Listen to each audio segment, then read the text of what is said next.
Alright, so let's do a little video here. Let's say you've got this type of connector. These are sort of a waterproof connector.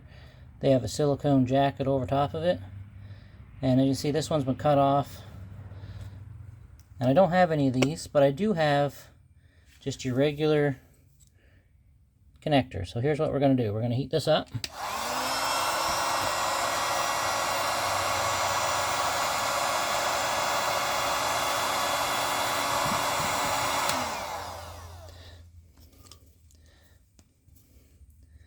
Just grab a hold of that. It'll come right off. There you go.